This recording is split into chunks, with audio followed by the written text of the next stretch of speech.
Assalamu alaikum and good morning viewers. Today I have again Mohammad Zahir with me जो last session में भी थे और Pakistan India का मैच हमने कंडक्ट किया था। और Zahir, welcome to cricketing mind again.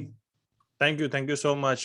बहुत ही सेटिस्फाइड दिल के साथ दोबारा आपके साथ वापस आए और एक किस्म का आप मेरे लिए नेक शगुन है कि आपकी साथ वीडियो बनाकर उसके बाद पाकिस्तान को इतनी बड़ी जीत मिली। तो पाकिस्तान का जितना भी अगला जब भी बड़ा मैच होगा तो मैं उससे पहले आपके साथ एक जरूर वीडियो बनाऊंगा। बिल्कुल जहीर भाई, इंशाल्लाह। और दिली खुशी हुई और सेशन हमारा वो हम यही बात करते कि दुआ को है कि पाकिस्तान मैच जीते और नेक्स्ट टाइम जब हम आए तो इस चेहरों पे मुस्कुराहट हो। पाकिस्तान ने दिल जीती है, बाबर आजम ने जिस तरह हिंदुस्तान फतह किया, इस पे बात चलती रहेगी। लेकिन आज एक और बड़ा मैच, कुछ लोग इसको इंडिया से भी बड़ा मैच कर रहे हैं। Reason being New Zealand pulling out last month against 11th और बड़ा पाकिस्तान के लिए डेस्परेट था, क्योंकि मैंने भी इस मैच का टिकट परचेज किया था and I was just like 6 and 7 के हुआ क्या पाकिस्तान के साथ, और बिल्कुल रन टाइम पे दे विड्रॉ।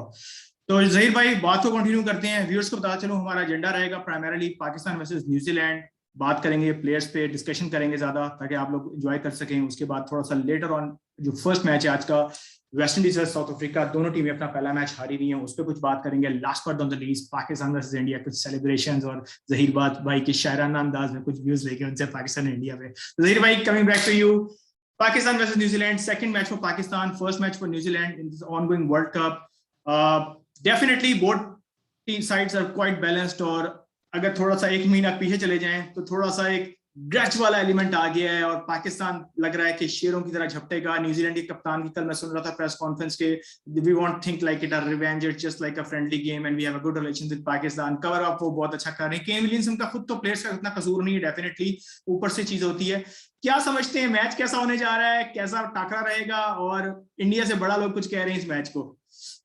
वाकई मैच तो इंडिया से बड़ा ही है। वजह यह है कि अगर ये मैच पाकिस्तान जीतता है तो वो न्यूजीलैंड को डेस्परेट कर देगा और न्यूजीलैंड डेस्परेट जाएगी इंडिया के सामने और वो फिर मुकाबला अच्छा हो जाएगा क्योंकि वो जो टीम हारेगी वो निकल जाएगी। तो पाकिस्तान अपना वो स्कोर जो अपनी जो सेमीफाइनल की जो पोजीशन है उसको सिक्योर कर लेगा और एक इंडिया को भी थ्रेट मिल जाएगा उसका भी टूर्नामेंट से निकलने का। एक अच्छी बड़ी टीम अगर आपकी पहले ही निकल जाए टूर्नामेंट से तो आपका टूर्नामेंट खुल जाता है। ये इंपॉर्टेंट चीज बात। दूसरी बात जो बहुत इंपॉर्टेंट है, जो दिलों को बात लगी हुई है और जो जिसे कहते हैं ना जख्म लगा हुआ है, जख्म ताज़ा भी है, खून अभी निकल रहा है, अभी जख्म भरा हुआ नहीं है। तो पाकिस्तानी अवाम, हम सब, हमारे पाकिस्तानी फैंस और इवन टीम भी एक कैथारसिस करना चाहते हैं, एक खूब अच्छी सी कुटास लगा के न्यूजीलैंड को। भले उनसे हमारे बरादराना ताल्लुकात हैं, वो बहुत अच्छा बोर्ड है, बड़े जिसे कहते हैं ना नाइस बॉयज, जो उनकी टीम है वो अपने आप को खुद भी कहलाती करती है कि वी आर नाइस बॉयज।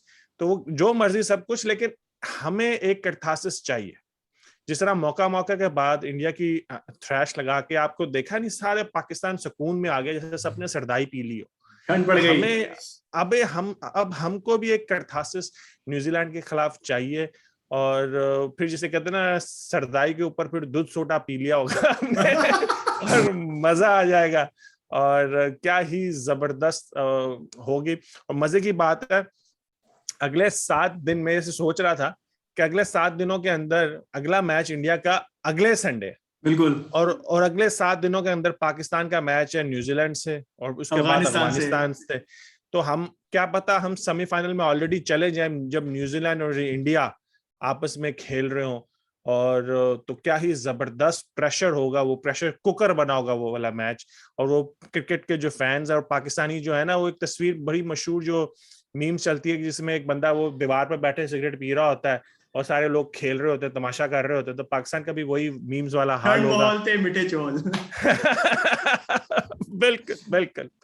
तो प्लेयर के ऊपर भी बात करेंगे इसके ऊपर, लेकिन ये पूरा सिनेरियो जो है ना ये बहुत मजे का बन रहा है। इसके ऊपर आप भी थोड़ा सा अपनी भी बात करें जरा। बिल्कुल जहीर भाई, और जिस तरह आपने कहा बिल्कुल सेकंड करूंगा कि अगर पाकिस्तान इंशाल्लाह ताला आज अगर जीता तो that would be icing the cake और हमारा सेमीफाइनल का स्पॉट बड़ा ऑब्वियस हो जाएगा। रीजन बीइंग कि हमारे ग्रुप में थोड़ी सी मिनोस टीम है। मिनोस से याद है कल का जो मैच हुआ अफगानिस्तान और स्कॉटलैंड का, इवन दो स्कॉटलैंड को मैं थोड़ा लो रेट कर रहा था, मैंने प्रेडिक्ट भी किया कि अफगानिस्तान के लिए वॉक इन द पार्क होगा और वो हुआ भी। और considering there net run rate Zaheer भाई 6.5 इज एक्सेप्शनल रन रेट उनका फर्स्ट मैच था। इतना मैं नहीं कह रहा जितना लोग कह रहे थे कि बहुत ज्यादा अफगानिस्तान ने 30 मार खां पता नहीं क्या क्या कर दिया, लेकिन मिनो टीम थी स्कॉटलैंड के साथ, माइट भी पाकिस्तान की परफॉर्मेंस भी ऐसी है और करनी चाहिए पाकिस्तान को। हमारा एक ट्रेंड है कि इस तरह के मैचेस को हम जीतना चाहते हैं लेकिन अच्छे तरीके से नहीं जीतते। कोशिश ऐसी करेंगे अपनी बेंच स्ट्रेंथ भी ट्राई करें और कोशिश करें वन साइड मुकाबला करके अपने रन रेट टूके। ये वाला ग्रुप ऐसा है, थोड़ा लाइट है कंपेयरिंग टू ग्रुप ए, मैंने पास्ट में भी बात की, लेकिन अफगानिस्तान यू नेवर नो, उनकी जो स्पिन डिपार्टमेंट है और जो दुबई की विकेट्स है, कल तो मुजीब राशिद ने वो कर दिया। कमिंग बैक टू खैर न्यूजीलैंड मैच, और डेफिनेटली सर आपने कहा कि लास्ट मंथ जिस तरह न्यूजीलैंड गया और पाकिस्तान के अंदर एक ना सिर्फ प्लेयर्स के अंदर पूरे मुल्क के अंदर एक भड़ास सी हुई हुई है कि किस तरह हम इनको पकड़े और इनको इमरजेंसी नाफिज करके ग्राउंड में लिटा देंगे, इनको भागने ना दें, मोस्टली मीम्स चल रही हैं। तो डेफिनेटली अच्छा मुकाबला देखने को मिलेगा। प्रेशर न्यूजीलैंड पे जरूर होगा पाकिस्तान की निस्बत, लेकिन Pakistan shouldn't be over confident, ये मैं कहूंगा, क्योंकि ठीक है आप जाओ, मुकाबला है ग्राउंड के अंदर, न्यूजीलैंड के प्लेयर्स का कसूर नहीं है, ये आपको माइंड में रखना चाहिए। बैकएंड पे जो स्टोरीज पीछे चल रही होती हैं, जो हाई रेटिंग होता है, वो जो कर रहा है उस पर प्लेयर्स कुछ नहीं कह सकते। विलियमसन जिसने आपने बताया कि they so called is nice guy, मैं सो कॉल्ड का वर्ड यूज कर रहा हूँ कि New Zealand is always on my second team. Pakistan के बाद ब्लैक कैप्स को मैं हमेशा सपोर्ट करता हूँ, Kiwis is always my favourite. World cup 2015 आप कह लें, 2019 कर लें, पूरी सपोर्ट न्यूजीलैंड के साथ ही। लेकिन द मोमेंट जब फर्स्ट T20 मैच में देखने ओडीआई जा रहा था और पता लगा कि मैच नहीं हो पाएगा और ड्यू टू पहले कोरोना के सिम्टम्स की न्यूज आई, उसके बाद आया कि सिक्योरिटी थ्रेट्स हैं, तो ये सारे एलिमेंट्स को माइंड में रखते हुए देखा जाए तो मैच पाकिस्तान आज बहुत जान मारेगा। और इंडिया से बड़ा मैच मैं भी इसलिए समझता हूं कि जो पाकिस्तान में जोश जज्बा आ जाता है इस तरह की चीज के बाद, जो कि इंडिया में भी हमने देखा और आज भी वो चीज हमें नजर आएगी। तो कमिंग बैक टू थोड़ा सा एनालिसिस की तरफ भी आते हैं कि कौन से प्लेयर्स जहीर भाई आप समझते हो कि ऐसा है कि जो स्पिन डिपार्टमेंट में पाकिस्तानी प्लेयर्स को न्यूजीलैंड के परेशान करते हैं। सेंटर उनके पास एक अच्छा बॉलर है जो मुझे लगता है लेफ्ट आर्म आता है, तो उसके अपार्ट फ्रॉम दैट सऊदी और बाउल्ट हैं जो कि वेल रिनोन है। आपके एंड से बॉलिंग की साइड पे न्यूजीलैंड कैसी है as compare to Pakistan recent form और बाबर अजमान जिस तरह छाए पड़े हैं? बॉलिंग एंड से तो देखिए न्यूजीलैंड की कंप्लीट टीम है, नंबर 1 और नंबर 2। मैंने आज तक ऐसी कोई टीम नहीं देखी जो पिच कंडीशन को जितना अच्छा वो रीड करती हैं। मैंने आज तक न्यूजीलैंड जैसी ऐसी टीम नहीं देखी जिस तरह वो पिच कंडीशंस को रीड करती है। बहुत ही जबरदस्त उनके कप्तान और उनकी जो मैनेजमेंट है पिच कंडीशंस को रीड करती है। उनके पास लेग स्पिन की भी ऑप्शन है, पटेल है मेरे ख्याल से लेग स्पिन के ऊपर, सोदी भी है उनके पास, मतलब सोदी भी है शायद, सऊदी है उनके पास।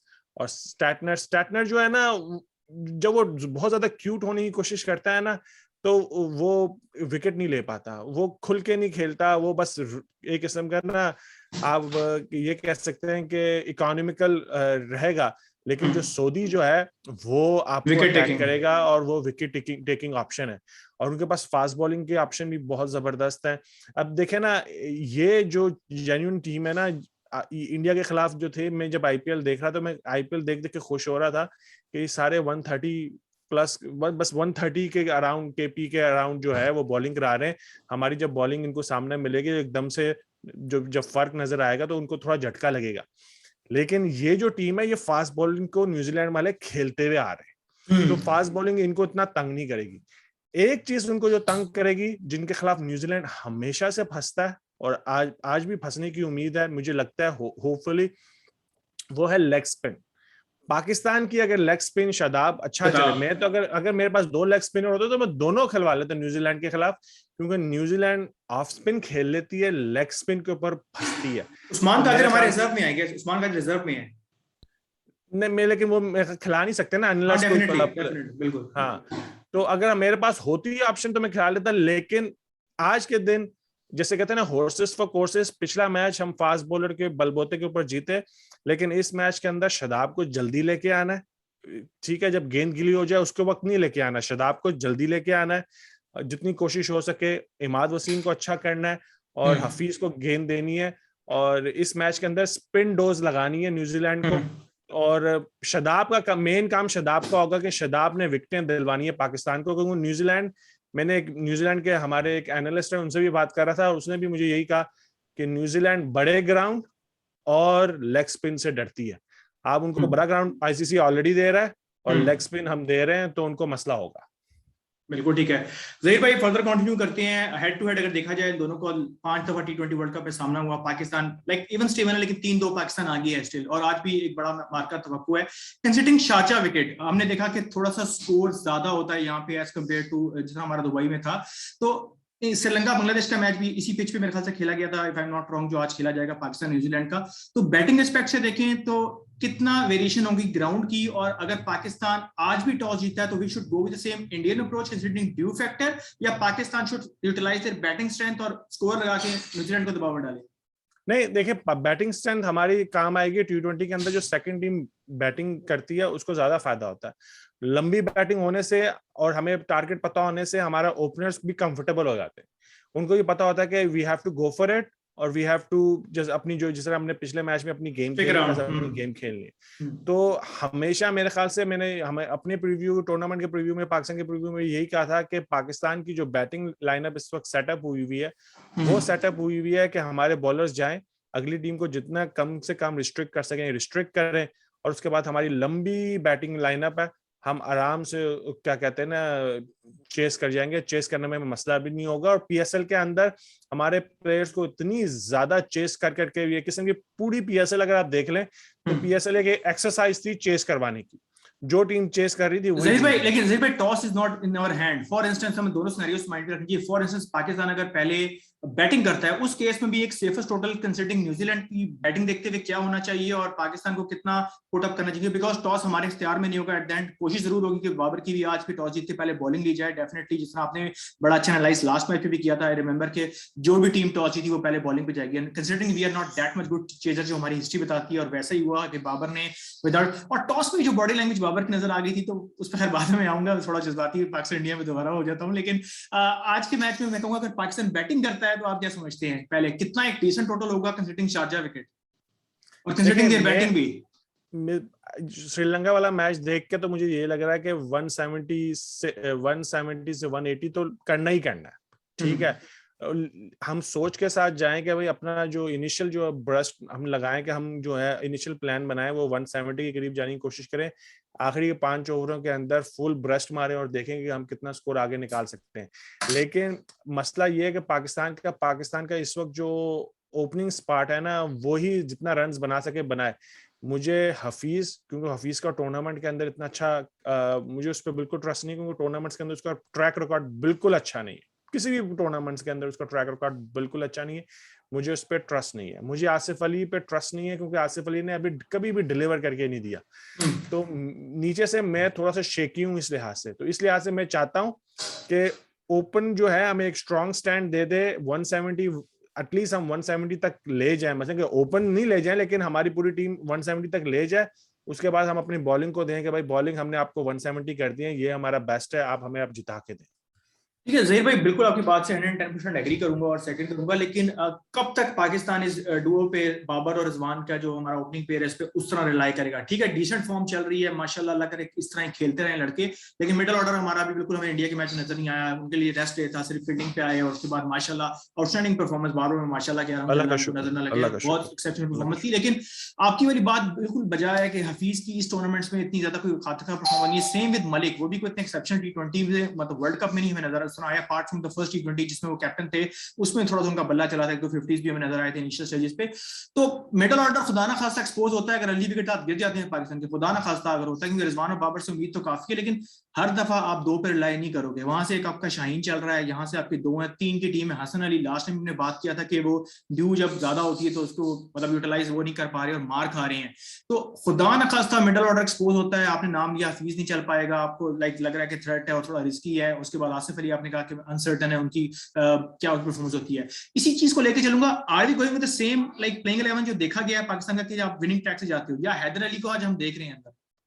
नहीं, पाकिस्तान कभी भी अपनी विनिंग, हमें आदत का पता है पाकिस्तान ट्रेडिशन भी है, कभी भी अपना विनिंग कॉम्बिनेशन चेंज नहीं करता, तो और करेगा भी नहीं। और शोएब, जो बाबर आजम है, वो शोएब मलिक और हफीज को टीम में रखना पसंद करते हैं, तो वहां से वो तो नहीं निकलने, वो नहीं हिलने वाले, बिल्कुल। हाँ चलें। लेकिन एक बात है, मैं आप अपने नाजरीन को बता दूं कि हमारा यस मिडिल ऑर्डर कमजोर है, मिडिल ऑर्डर के अंदर हमें मसले चल रहे हैं, लेकिन हमारी बैटिंग लाइनअप इतनी को लंबी है, 10 तक हम जा रहे हैं बैटिंग लाइनअप करने के लिए। और पिछले इस नेशनल T20 के अंदर मैंने शाहीन शाह अफरीदी ने भी 1-2 छक्के मारे हैं। तो इतना को हमारा बैटिंग लाइनअप इतना को लंबा जा रहा है कि हम शॉर्ट आउट नहीं होने लगे 110-120 के अंदर, हम 160 कर ही लेना है। कब हम देखेंगे फिर वसीम जूनियर को और हम क्या कहते हैं हैदर अली को क्या मिनोस के साथ ही देखेंगे या किसी मैच में? अभी विनिंग कॉम्बिनेशन तो मैं भी मानता हूं कि पाकिस्तान का जो ट्रेंड है, we want go with like playing with the same 11, लेकिन हैदर अली एक अच्छा आपके पास प्रोस्पेक्ट है, उसके बाद वसीम जूनियर मुझे पर्सनली बड़ा पसंद है। आप बैटिंग की बात करें कि बॉलर्स भी हिट करें, हमने शाहीन की बात की, वसीम जूनियर इज अ गाय जिसको प्रॉपर ऑलराउंडर तो नहीं कहेंगे हम, लेकिन वो ही कैन बैट, मतलब उसको हमने देखा है कि ही कैन बैट। तो हसन अली डूइंग ग्रेट, मैं ये नहीं कह रहा कि उनकी जगह नहीं बनती, he is a match winner on this particular day, वो अगर चल जाए तो वो किसी को खातिर में ही लाते। तो जिस तरह आपने बात की उसी को लेके चलेंगे कि Pakistan should go with the same playing 11। इसी पे कंटिन्यू करता हूं, शाहीन अफरीदी इंडिया के साथ तो एक्सेप्शनल रहे, राहुल शर्मा को हिलने नहीं दिया, 3 बिग फिश जो चैंपियंस ट्रॉफी की याद दिला दी जो आमिर ने किए थे, रोहित को, कोहली को और शर्मा को, उसको धवन को, सेम विद इन्होंने भी राहुल को, शर्मा और कोहली को लेटेस्ट स्टेजेस में आउट किया। तो शाहीन अफरीदी आज भी हमारे की बॉलर ही रहेंगे।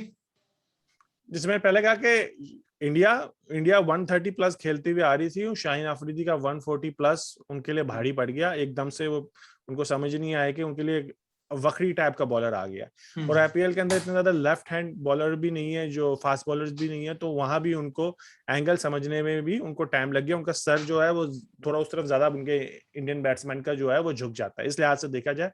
और शाहीन शाह अफरीदी तो आपको पता है कि पाकिस्तान का इस जनरेशन का बेस्ट बॉलर है, तो उनके लिए थोड़ा मुश्किल हो गया। लेकिन अब उसका काउंटर देख लें न्यूजीलैंड का। न्यूजीलैंड जो है उनके पास जेमिसन भी अच्छा बॉलर, उसको भी खेलते हुए आ रहे हैं, बोल्ट को भी खेलते हुए आ रहे हैं। सऊदी वो थोड़ी स्पीड उसकी कम है लेकिन स्विंग्स में उसकी भी अच्छी है। तो मैंने कहा न्यूजीलैंड आदी है इस फास्ट बॉलर के लिए। हमारे फास्ट बॉलर उनको इतना ज्यादा सरप्राइज नहीं देने लगे, उतना ज्यादा उनको तंग नहीं करने लगे। तंग जैसे मैंने पहले कहा कौन करेगा, वो करेगा लेग स्पिन डिपार्टमेंट, वो करेगा स्पिन डिपार्टमेंट। लेकिन जहीर भाई, सऊदी और बोल्ट ने हमेशा नए बॉल से पाकिस्तान को परेशान जरूर किया है। अभी मुकाबला मुझे जो मुकाबला नजर आ रहा है सऊदी बोल्ट का बाबर और रिजवान से, वहां से उनकी फॉर्म बहुत फिट लगी हुई है, और इंशाल्लाह ताला अगर बल्ला इस तरह चलता रहा तो वो खातिर में लाएंगे बॉलर सामने कौन है। लेकिन आपकी वाली बात है 120-30 की पेस, अब बूढ़ी जो उनका इंडिया का फास्ट बॉलर है, मीडियम पेसर है आप कह लो, 120 से 125 कर रहा था, हर्षा भोगले उसको क्रिटिसाइज कर रहा है, बोल्ट और सऊदी आप पे वैसे नहीं आएंगे, वो आप पे हार्ड आएंगे। और तो उस पर क्या कहते हैं, बाबर और रिजवान को थोड़ा सा यहाँ सेंसिबली खेलना पड़ेगा, कंसिडरिंग लास्ट में उनको भी पता होगा ओपोनेंट कौन है डेफिनेटली, और Southee Boult one of the best in the business. तो ये मुकाबला कैसे देख रहे हैं, Southee Boult versus Babar and Rizwan? थोड़ा सा मुझे डर है रिजवान के ऊपर। बाबर तो जैसे जैसे प्रेशर बढ़ता जाता है वैसे वैसे मैंने कहा कि बाबर के खेल में निखार आता जाता है। बिल्कुल। रिजवान से मुझे थोड़ा सा डर है कि रिजवान की ना पिछले साल, इस साल तो उसने वो अपनी ये करेक्शन कर ली है, लेकिन पिछले साल अगर आप देखें तो उसका जो चल रहा था, एक बड़ी इनिंग आ रही थी स्पेशली पीएसएल के पहली किस्त के अंदर, पिछले साल उसकी एक चल रहा था, एक बड़ी इनिंग आ रही थी, फिर एक डक आ रहा था, एक बड़ी इनिंग आ रही थी, फिर एक डक आ रहा था। कंसिस्टेंट नहीं थे, मतलब कि बड़ी इनिंग के बाद डक आ रहा था, लाजमी था। तो मुझे कहीं ये डर लग रहा है कि कहीं इस तरह दोबारा ना हो जाए। यूजुअली प्लेयर्स जो होते हैं थोड़े से ओवर कॉन्फिडेंस हो जाते हैं, लेकिन इस साल रिजवान ने अपने आप को बेहतर किया। इस साल उसकी अब तो 104 की एवरेज जा रही है T20 के अंदर, माशाल्लाह से बहुत ही जबरदस्त खेल रहा है। तो उम्मीद करते हैं कि दोनों आराम से सुकून से खेलें। देखें हमारी बॉलिंग इज गुड इनफ, हमारे पास spin department is good enough. अगर हम पहले खेल के 170 175 भी कर ले, देन हमारे बैट्समैनों ने अपना काम कर दिया। हमारे बैट्समैन अगर इतने ही कर देना, हमारे बॉलरों को इसी के ऊपर शुक्र अदा करके, और पाकिस्तान को इसी के ऊपर जाना चाहिए कि 170 हम कर देते हैं, उसके बाद अपने बॉलरों को बोले कि भाई हमने आपको स्कोर बना के दे दिया, अब आपका काम है कि हमें जिता के दे। और मुझे उम्मीद है कि पाकिस्तान का जो स्पिन डिपार्टमेंट है, स्पिन डोज लगाएगा पाकिस्तान। और सिकलैन मुश्ताक न्यूजीलैंड के साथ काम कर चुके हैं, मोहम्मद वसीम जो सिलेक्टर है वो भी न्यूजीलैंड के साथ काम कर चुके हैं, वो भी कॉल करके बताएंगे कि भाई इनको स्पिन डोज लगाओ, और पाकिस्तान जो है स्पिन डोज लगाएगा और इंशाल्लाह पाकिस्तान ये मैच जीत जाएगा। जहीर भाई कंटिन्यू करते हैं। हर टीम में एक डिस्ट्रक्टिव ओपनर है, ऑस्ट्रेलिया के पास डेविड वार्नर है, इंडिया के पास शर्मा है, इसी तरह मार्टिन गप्टिल का नाम जब भी न्यूजीलैंड आएगा तो पहला नाम जहन में आता है कि इज अ वेरी डिस्ट्रक्टिव। और पाकिस्तान के साथ ट्रैक रिकॉर्ड, एक आध मैच तो मुझे न्यूजीलैंड का याद है कि पता नहीं 171 हमने किए थे और वो 10 विकेट से चेस कर गए थे, 171 मार्टिन गप्टिल भी उसमें एज अ ओपन आए थे। तो किस तरह उनको पकड़ेगा पाकिस्तान? क्या लेग स्पिन तो अब डेफिनेटली पहला और दूसरा ओवर शदाब से नहीं कराने को रहा है, या तो वो पावर प्ले के फौरन बाद आएगा 7वें ओवर में, शुरू में आपका वो आता है या तो इमाद वसीम आता है या आप शाहीन के साथ डेफिनेटली दूसरे एंड से जाओगे। तो मार्टिन चेंज नहीं करेंगे, हमारा प्लान वही जाएगा, शाहीन शाह अफरीदी और इमाद वसीम पकड़ लेगा। इमाद वसीम की न्यूजीलैंड के खिलाफ काफी ज्यादा अच्छा ट्रैक रिकॉर्ड है। तो मार्टिन गार्डन का कोई फेयर नहीं में होना चाहिए फिलहाल? क्या कह रहे हैं सर? मार्टिन गप्टिल का कोई फेयर नहीं होगा हमें? नहीं, मार्टिन गप्टिल पाकिस्तान के खिलाफ कभी इतना ज्यादा उसने स्कोर भी नहीं किया, सिवाय एक दो मैचेस के। एक मैच जिसके अंदर बारिश हो गई थी, गेंद गीली हो गई, उसने आके स्कोर कर दिया। सवाए उसके मुझे आज तक इतना मार्टिन गप्टिल से कभी इतना डर नहीं लगा। डर मुझे लगता है उनके केन विलियमसन से। वो टीम को बना कर रखते हैं, और जब तक उनकी विकेट नहीं लगती न्यूजीलैंड अपना हाथ नहीं छोड़ता। अगर पाकिस्तान किसी तरीके से, और मुश्किल है वो बंदा अपनी विकेट नहीं देता। आप न्यूजीलैंड का टूर देख लें जिसके अंदर हमने केन विलियमसन की विकेट, बड़े स्टडी हैं जहीर भाई, बहुत स्टडी हैं। और जिस तरह बाबर इनिंग्स को लेके बिल्ड करते हैं, वो बड़े प्यार से रन करते हैं। जिस तरह 152 पाकिस्तान ने चेस किया, बड़े हंसी मजाक में लग रहा था चेस हुआ है, कोई इसमें वो नहीं नजर आया आपको कि स्लॉगिंग बहुत ज्यादा हो रही है, सिंगल डबल भी कर रहे हैं, स्ट्राइक भी रोटेट कर रहे हैं। Kane Williamson is still like one of the, उनका स्ट्राइक रेट मुझे थोड़ा सा लगता है कि इतना इफेक्टिव उस तरह नहीं है T20 के लिहाज से, लेकिन एट द एंड जब वो एक्सेलरेट करते हैं तो गेयर चेंज होता है और वो सम अप कर ही देते हैं अपनी पूरी इनिंग्स को। लेकिन बेस्ट इन द बिजनेस, तो पाकिस्तान के लिए खतरा डेफिनेटली थोड़ा बहुत हो सकते हैं इनकी विकेट। बहुत ज्यादा खतरा है। और केन विलियमसन का मसला ये होता है कि स्पेशली वनडेज और टेस्ट के अंदर एक शॉट मारते हैं, उसके पीछे 4 फील्डर भाग रहे होते हैं। एट द एंड 50 ओवर्स के अंदर पूरी फील्ड जो होती है वो थक के बाहर निकली होती है। अगर केन विलियमसन 25 से 30 ओवर खेल जाए तो बहुत ज्यादा क्या कहते हैं ना, केन विलियमसन की विकेट हमें खरीदनी पड़ेगी किसी तरीके से। और केन विलियमसन आ जाए जल्दी तो इंडिया अपना न्यूजीलैंड अपना हार्ट जल्दी लूज कर जाएगा, और पाकिस्तान जो है। सही भाई, final thoughts on Pakistan New Zealand, उसके बाद हमें थोड़ा सा साउथ अफ्रीका वेस्ट इंडीज में थोड़ा सा डिस्कस करेंगे, और एंड में पाकिस्तान इंडिया की थोड़ी सी सेलिब्रेशन आपके शायराना अंदाज में लेंगे। तो Pakistan New Zealand, like in one word, कौन फेवरेट नजर आ रहा है, keeping all things in mind? Pakistan तो मेरे ख्याल से फेवरेट है, लेकिन पाकिस्तानी प्लेयर्स को अपने इलामा इकबाल से, एक जो हमारे फिलोसोफर थे और पाकिस्तान के शायर मशरिक हैं, उनकी जो बातों को दिल पे लगाना चाहिए। उनका एक जो शेर है कि सितारों से आगे जहां और भी हैं, अभी इश्क के इम्तिहान और भी हैं। तो जो इंडिया के खिलाफ जो किया पाकिस्तान ने वो हो गया, अब दरवाजा बंद कर दें। New day. मैं 3 दफा मैच देख चुका हूँ, वो हमें देखने दे मैच, लेकिन पाकिस्तान उस मैच को भूल जाए, दरवाजा बंद कर दे उस मैच का ऊपर। न्यूजीलैंड नई टीम, इंडिया से तगड़ी team.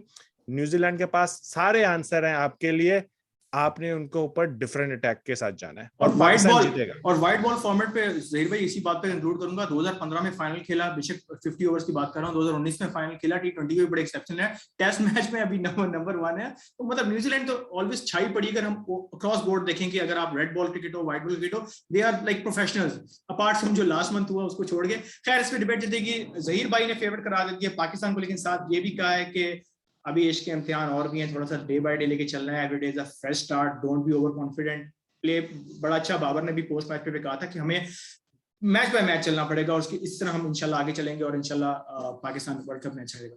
Very bye, coming back to second encounter, और व्यूअर्स के लिए जो थोड़ा सा इंटरनेशनल व्यूअर्स हैं कि South Africa taking on West Indies on the first match. We have double headed tonight. First match South Africa playing against West Indies, जो कि both the teams have already lost their first encounter. South Africa भी हारा था और आपका West Indies भी हारा था। West Indies basically a below par, only 55 they get, or they are bundled out on 55. I spoke to one of my show that most of the West Indies players are one dimensional. Basically, they have a not specific role defined that you need to stick around in the middle overs. You have to 8 to 12 over span. You have to like book single doubles or one a boundary on the bat ball. So what do you think that why West Indies are still looking for the one dimensional and slogging stuff rather than building an innings and moving forward with a proper plan? They are totally lack of plan once we consider the first match which happened, and then we come to Australia South Africa match later on. First, your comments on West Indies side. Sure. In regards to the West Indies, as you say, is they does not play as you know in a team. They play individually, and as of right now, they do not have a good team plan, right? And they all try to be a hero in their own capacity, and they try to win a match their own capacity, and that could happen in India, that could happen in Pakistan, but it seems like in these pitches, you have to work as a team. You have to build an inning, and then at the end think of and score and put a reasonable score on the top. And it seems like you cannot slug it out. And ICC, I'm not sure if they're going to continue with this or not, but they are giving not IPL small grounds. They are giving big grounds to this international teams, and they are more likely chances you're going to get holed out, because on this pitch the ball is gripping, and it's not coming onto the bat rather quickly or rather neatly. So most likely there are more chances you are going if you hit 3 balls, 1 balls you're gonna get holed out in this kind of pitches.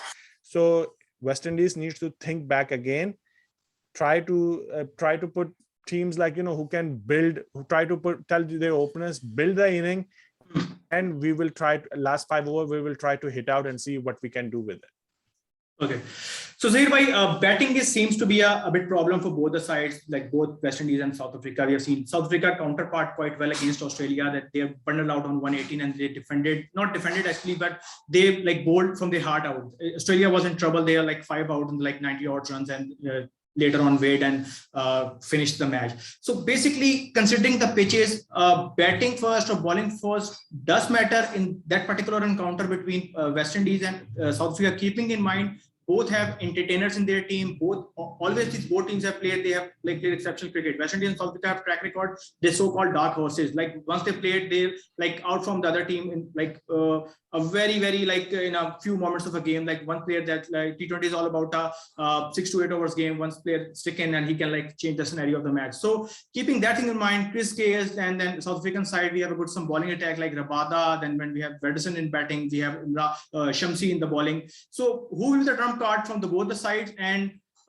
what will be your advice to South African and West Indies players for the batting perspective, because batting is their main issue right now, what I'm thinking. In regards to going before, I want to talk about the team camaraderie. It seems like it, in West Indies, they are actually all built of small little islands of countries, and and they have small little grouping in the team. But as a tournament goes on, all those groups comes together, and usually they are in ICC tournaments. We have seen that. Yeah, they did pretty good. And once all the boys start going in one direction, then it is a invincible team, because they feel good, they bat good, and they have a reasonable bowlers for to win a match. And most important, they have a very good batting side. But if you look at South Africa team, I have a very deep concerns about their team camaraderie. Reason being, if you just take a look at the first match, and you just take a look at the pictures when the Black Lives Matter silence was happening, half the player was taking knee, half the player put the hand on their chest, and half the players was not doing anything. So that's kind of a team camaraderie. If you have that, team is going to go nowhere. I do not have any trust on South Africa batting side. Yeah, they have a Miller, they have Dusan, Dusan did pretty good against Pakistan. They have a Miller who can on his day win a game for you. But these kind of pitches, it doesn't seem like it, unless the ball gets really wet. This kind of pitches doesn't seem like a one guy going to win you a match. Second, in the opening size on Dinak, he's a fantastic player, but some odd reason he's never getting out of that 30. He make 30 and then he get out. I don't know what is going on with his head. Last 2 years I'm seeing it.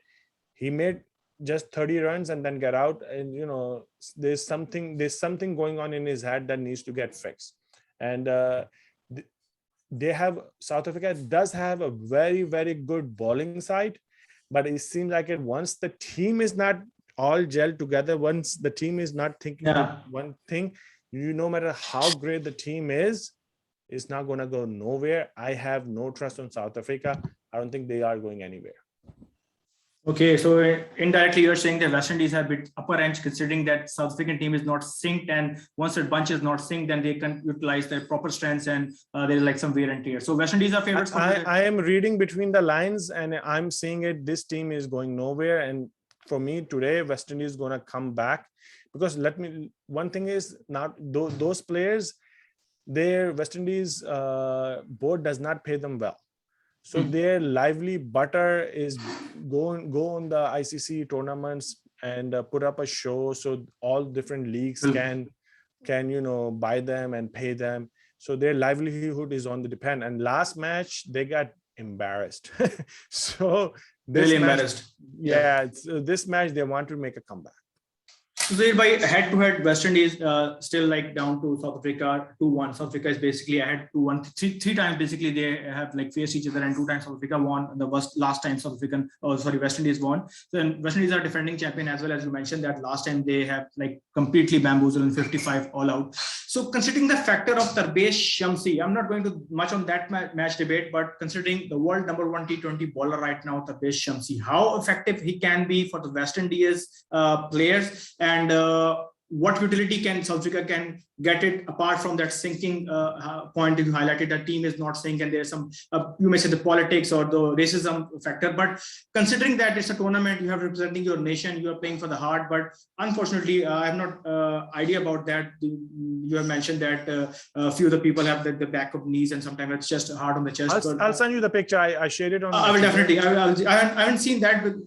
Might be I missed that, but it's a very valid point, and that shows you how unity and how unified your whole squad is. So this clearly shows the team is scattered, and this bunch who is playing is not like up to the mark. So considering the Tarbesh Shamsi factor, the world T20 number 1 bowler, how important he will be for South Africa today? So if in regards to Tarbesh Shamsi, right?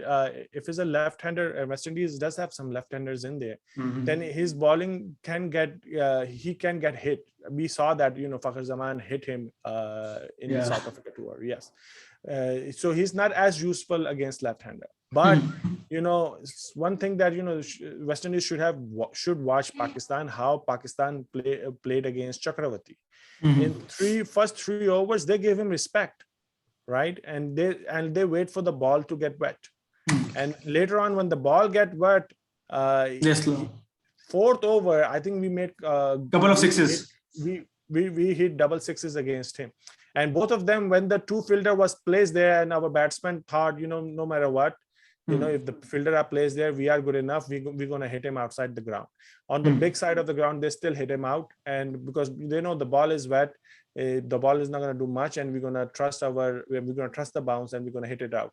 So give initial overs, give Tarbesh some respect, and and later on try to hit him out. If once you have wickets in hand, you can hit any good bowlers, because you have a wicket in hand, then you are playing freely, and bowler is just trying to is trying not to take wicket taking ball rather than just to block it out. And at this time you can always attack any kind of a bowler in T20, that's for sure. In regards to South Africa, first the unity has to come, that's for sure. And second their batting, they have all the bowling, their batting needs to rise up, right?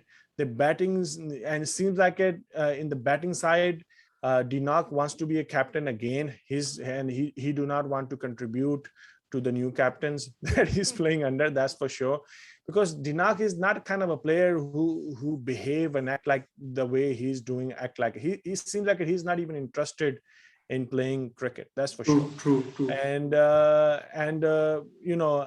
I would suggest, give Miller a chance a little bit, send him up a little bit in order, and see, Miller is your best batsman right now, and see, if he can hit it out. Duzan is a good batsman, and we saw what he did against Pakistan. That was tremendous. And, but give Miller a chance a little bit. And, your best batsman should face the most ball in T20s, because T20s only have 120 balls. And see if he can do some magic for you in the batting side. And Buvama will save you a match, but Buvama will not win you a match with his own batting. Okay, fair enough, Zahir bhai. Well explained about all the South Africans and West Indies match details and analysis and complete picture about South Africa's current ongoing team unity. And when it comes to team unity, one team is yelling up quite well, and Pakistan definitely, we have seen against India, they're like going through everything, and the passion we have seen that against India. So we will stick to the same thing. And for the viewers in Pakistan and India in particular, Zahir bhai just explained कैसा match रहा था, और अब हम post match को उसको conclude करने जा रहे हैं. क्या आपका उस टाइम जो आखिरी विनिंग रन बाबर आजम ने लिया, पता तो 10वें ओवर से लग गया था कि मैच पाकिस्तान की साइड चला गया, वन साइड कर दिया था, और 10 ओवर में 71 था और पाकिस्तान के 10 विकेट थी, लेकिन तब भी एक फीलिंग जरूर आ रही थी कुछ जगहों पे कि 10 विकेट होते हुए पाकिस्तान जब ट्रैवल अराउंड होता है तो विकेट खो भी जाता है बहुत जल्दी। तो क्या आपका एक्सपीरियंस था यूएस में, कैसा रहा, और थोड़ा सा एक्सप्लेन करें अपने अंदाज में, और उसके बाद इंशाल्लाह वाइंड अप करेंगे, फिर नेक्स्ट मैच में आपसे मुलाकात होगी। सच्ची जो बात है, बाबर आजम के काफी ज्यादा इंडियन फैन ट्रोल करते थे कि वो जिम्बाब्वे के खिलाफ रन बनाता है, वो युगांडा के खिलाफ रन बनाता है, वो अफ्रीका के, पाकिस्तान ने अफ्रीका के सारी कंट्रीज के नाम इंडिया के फैंस को याद करवा दिए थे, और वो बार बार उन कंट्रीज का नाम लेके उनको कहते थे कि भाई बाबर आजम तो उनके खिलाफ रन बनाता है। तो बाबर आजम ने आज इंडिया के खिलाफ रन्स बनाकर उनके ही वर्ल्ड कप के अंदर, क्योंकि जर्सी में पाकिस्तान का नाम तो लिखा है, तो एक छोटा सा इंडिया का नाम भी ऊपर लिखा हुआ है, तो उनके ही वर्ल्ड कप के अंदर बाबर आजम ने कहा कि मत सहल हमें जानो कि फिरता है फलक बरसों, तब खाक के पर्दे से इंसान निकलते हैं।